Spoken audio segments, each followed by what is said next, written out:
Megan Dennis, like I just said, is an assistant professor at University of California in Davis, and she will be talking to us today about zebrafish modeling of modeling of diseases using zebrafish. Sorry, Tracy, I don't have the actual titles here. So anyway, please feel free at the end, or during this, to chime in with questions as they pop up in your mind, either in the chat if you're available to the chat, or using the online Google document, and we'll call them and talk again at the end. Thank you and welcome, Megan. I'm gonna mute now. Wonderful. Okay, so I'm sharing my screen now. Everyone can see it, okay? Yes. Okay. Excellent. Thanks, guys. Okay, well, yeah, thanks so much for inviting me to speak at this conference for the last 2 days. As Scott mentioned, I'm an assistant professor at UC Davis, and I'm currently using zebrafish to test genes that are important in human neurodevelopment. My talk today really is meant to provide ideas in which you can kind of think about ways in which we can apply the methods that are really strong in zebrafish to the LGS candidate genes. And I think Scott had a really nice introduction showing the way that his group is really spearheading work in zebrafish and using and looking at EEGs in the fish and things like that. And so I'm really focusing more on the other types of methods and comorbidities that you can be able to detect in zebrafish. So my group is interested, we're a human genetics group, and we are interested in finding genes that contribute to neurodevelopment and specifically in evolution, phenotypic variability in human, and also in neurodevelopmental disorders. And so it really is the genome sequencing age. Yesterday, there were great talks that were alluding to the various different candidate genes that potentially contribute to LGS. And so this has been spearheaded by the fact that genome sequencing is now becoming affordable and has identified many hundreds of candidate genes. And so this is true for disorders, for human phenotypes, as well as in evolution. And so because we have so many genes that are now being discovered, I work on autism spectrum disorder as well, and epilepsy. We're finding hundreds and hundreds of genes for these different disorders. We're really beginning to ask the question, we're finding mutations in patients, but are these mutations actually contributing to the disorders that we're seeing? And are these genes actually important in neurodevelopment? And so, of course, this entire session is focused on testing variants and phenotypes using model systems and basic science. And so, of course, we are going to speak about organoids in mice. And today I'll talk about our work using CRISPR and zebrafish to allow higher throughput studies. And so why zebrafish? Zebrafish are a wonderful model organism. They are a vertebrate system. They rapidly develop. So many of the studies that we do in the first 5 days after fertilization. They produce many progeny. We can produce thousands of progeny per day. And they also have complex brains. They have a forebrain, midbrain, and hindbrain. And they share a lot of genetic homology with humans. So about 70% of genes that we find in humans also can be found in zebrafish. Importantly, because we have many of these same genes that are homologous, genetic editing is possible in the fish. And in fact, it's very efficient. And so we can produce knockouts relatively easy. And there are a number of different fluorescent transgenic lines that exist in zebrafish. Because they are clear, we can do whole mount imaging of these fish. Oftentimes, you can also do live imaging of fish and be able to see various different brain structures. And so all of these components together make zebrafish an excellent model to perform higher throughput studies. And this could be important in LGS, where we know that there are a number of different genes that contribute to the disorder. And so today I'm going to talk about, I'll talk about a gene called SRGAP2C. It's not a gene that's been implicated in LGS or really even a high candidate gene in epilepsy, but it is a gene that's important in neurodevelopment, and it's one that we've really been spearheading in my group. This is work that's been led by grad student Jose Llore de Salazar in my group, and this gene has been implicated both in human evolution as well as in neurodevelopmental disorders. And so the reason why we became interested in SRGAP2 is because there's been a number of studies in mice that show that this gene is important in neurodevelopment. And so the expression of this gene impacts cortical neuronal migration in a mouse model. if you overexpress SRGAP2, this can lead to induction of philopodia during neurogenesis and impedes migrating neurons in the cortex. And if you knock down SRGAP2, they find that these philopodia are reduced, and we have neurons that can migrate farther and faster. It also impacts dendrite density. And so if you knock out SRGAP2, we find in a mouse model, this is work spearheaded by Frank Pallot's group at Columbia University, that there is an increase in these density of dendritic spines. And then recently, there's also been a single case study in which a disruption of SRGAP2 was identified in a child suffering from early infantile encephalopathy. And there was a translocation breakpoint that was discovered within SRGAP2 at chromosome 1q32 that disrupted the gene and is thought to be the contributor of the traits that the child was presenting. And so all of these led us to think that this would be an important gene to be able to model in zebrafish. For us, we also really became interested in it because this gene is potentially contributing to human brain evolution. So when we compare across human chimpanzees, gorillas, and orangutans, so great apes, we can find that all primates carry this SRGAP2 copy, this full-length SRGAP2, and it's highly conserved across down to mice and also zebrafish. But about 2 million years ago, after the divergence of human and chimpanzees, there has been partial duplication of this gene, SRGAP2A, to produce SRGAP2C.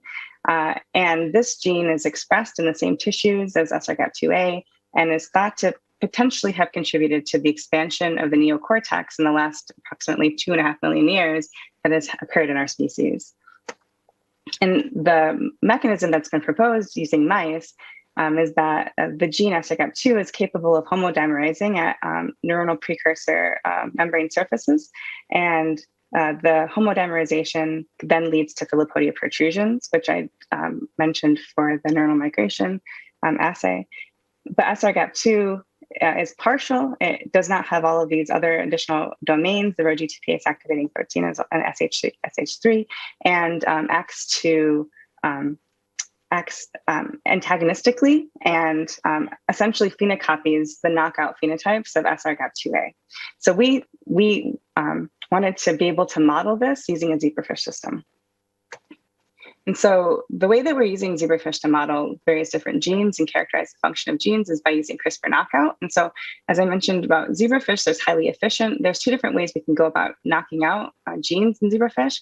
We can use a pooled approach in which we take a single embryo and we can inject up to 4 guide RNAs targeting a gene and can completely knock out a gene in a mosaic fashion and characterize phenotypes in the G0 mosaic fish. So immediately upon injecting the fish, 5 days later, we can produce phenotypes.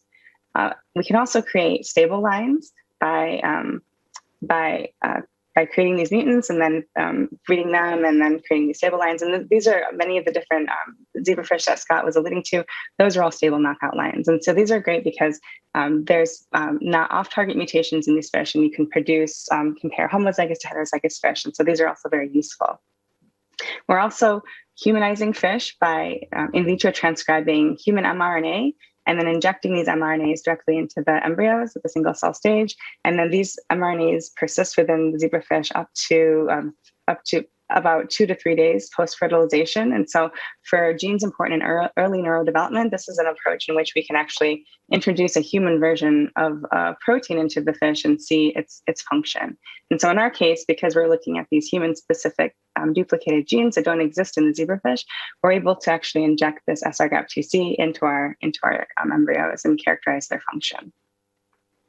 And so we're using multiple approaches to be able to characterize larval phenotypes. And so because I'm a genomicist, we of course are using RNA-seq to characterize molecular phenotypes of our fish at 5 days post-fertilization. We're also characterizing morphological features, including brain size, using transgenic lines to characterize neural subtypes, and then characterizing behavior and specifically predisposition to seizures that using the assay that Scott discussed. And so to begin, we performed RNA-seq of our fish, and by comparing our humanized fish with SRGAP2C as well as our pooled knockout fish, versus a control fish, we find that we have an upregulation of genes important in brain and neuron development. And this is something that we expected when we compared these fish, look at the mouse studies and these mouse studies of these genes. We know that this gene's important in neurodevelopment. But what was really striking to us was we also found a lot of genes that were upregulated that were important in eye development.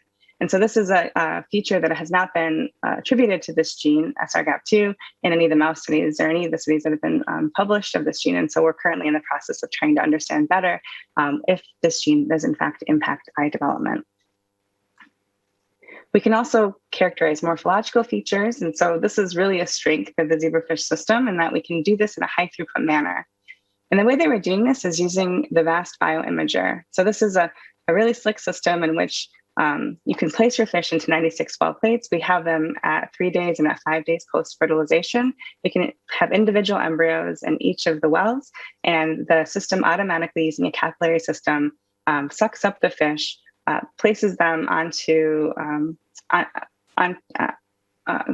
does imaging with a microscope and automatically images them at various different orientations. And then we can take these images and use automatic extraction of features to be able to characterize various different features of these fish, including head size, which is a proxy for brain size, and also eye area, length, and all kinds of other features, body area. We can do heart measurements, yolk sac, all kinds of things.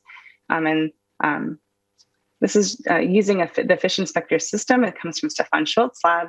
And so this is just showing for eye area and length in particular, when we do manual measurements of our fish, which is kind of classically how we're doing our measurements previously, and we compare them to the measurements output by a fish inspector that does these automatic extractions, we can find a nice concordance between these measurements. And so when we characterize our SRGAP2 mutants, we can find that they are exhibiting morphological changes. And so in particular, we're characterizing head width as a proxy for brain size, eye area, and also body length. And we take all of our measurements for each of our fish and we throw them into a PCA, and we can compare them across our wild type in gray, our heterozygous in green, and our homozygous in blue. We can find that there's a separation of our various different siblings based on the combined features. And we also compared the pooled knockout. They're falling more closely with the heterozygous mutants, the stable heterozygous mutants. So that's showing that our pooled knockout is having similar phenotypes to the stable knockout. And then we also, this is a lot of points on here, but we also characterized our humanized SRGAP2A, the full length, and also our truncated version, SRGAP2C, shown here in purple and yellow. And we're also finding that they're kind of falling within the heterozygous, among the heterozygous mutants. When we take a closer look at the actual measurements and determine what it is that's driving the differences in clustering across our different mutants, what we actually find is that our fish exhibit larger heads or larger brains. And so when we look at the heterozygous and the homozygous stable lines and also our pooled knockout, we find that these fish are exhibiting an expanded brain when we normalize by length of the fish. And this is something that we don't find when we humanize with the SRGAP2A full-length version, but we do recapitulate with the SRGAP2C humanized version. So this is that human-specific truncated duplication that antagonizes the function of SRGAP2A. So essentially what we're showing is that by humanizing our fish, we're expanding their brains or producing a larger brain. And so this was very exciting to us. This is actually a feature that hasn't been reported in the mouse, and partly it's because homozygous knockouts are embryonic lethal in the mice, and in our fish, we don't have that lethality. So it's another strength of using the zebrafish system. We also wanted to understand better what was actually happening in terms of the neuronal subtypes and how they were affected, and instead of just looking at this very broad scale of these morphological features. And so what we did was we did a cross between two different transgenic fish, one with green fluorescent protein reporting in GABAergic neurons, and we have red fluorescent protein within the glutamatergic neurons. And so this is a way for us to be able to characterize the balance of excitatory in the red and inhibitory in the green neurons in our fish. We perform microinjections within these crossed embryos, and then we quantify the abundance of the red and the green. So this is just showing us that 3 days post-fertilization, we have our wild type fish, and this is our pooled knockout fish. And we characterize the the balance of excitatory and inhibitory neurons in our fish, we find that we have a ratio of basically 1 for our wild type and our injection controls, which is then increased. Excitatory neurons are significantly increased in our pooled knockout. And when we humanize our fish, SIRGAP2A and SIRGAP2C, we find that SIRGAP2A humanized fish results in a reduction in excitatory neurons. And in the opposite way, we have SRGAP2C leading to increased excitatory neurons. And again, phenocopying the same knockout that we find for SRGAP2 in our pooled knockout. We also wanted to understand if this increase in excitatory neurons led to potentially increased susceptibility to seizures. And so we performed behavioral testing of our fish using the Danio Vision system. And so this is just a system in which we can place our fish into 96 well plates and then perform motion tracking of our fish. In our case, we treated our fish with pentylene tetrazole, which is a GABA antagonist that then induces seizures in our fish. And the idea here was to determine if having a knockout changed their susceptibility and led to more severe seizures. And so we performed 18 hours of recording. And so this is shown here. We have our wild type and our heterozygous and homozygous stable lines. And we find that there's an increase in distance moved in our heterozygous and homozygous fish, suggesting that our fish are potentially suffering from more severe seizures.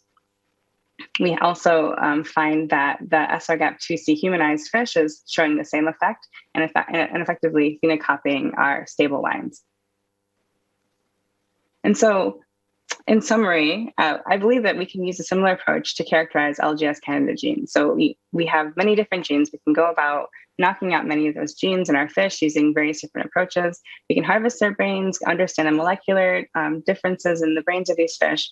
We're also beginning to perform single-cell RNA-seq to be able to characterize the neuronal subtypes. And instead of just focusing on these 2 different transgenic lines, we can actually characterize all the cells in the brains of these fish using RNA-seq methods. We can characterize morphological features, brain size, neuronal subtypes using these transgenic lines, and also characterize behaviors and seizures.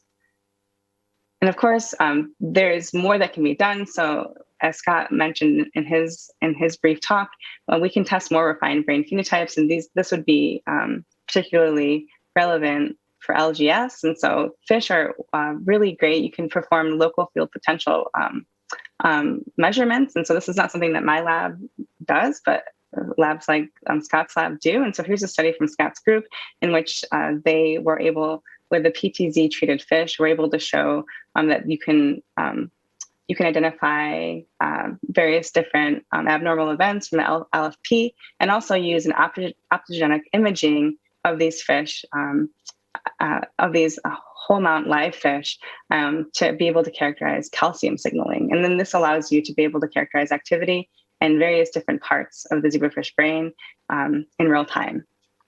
And I think this could be something that would be very useful to be able to apply to the various different candidate genes.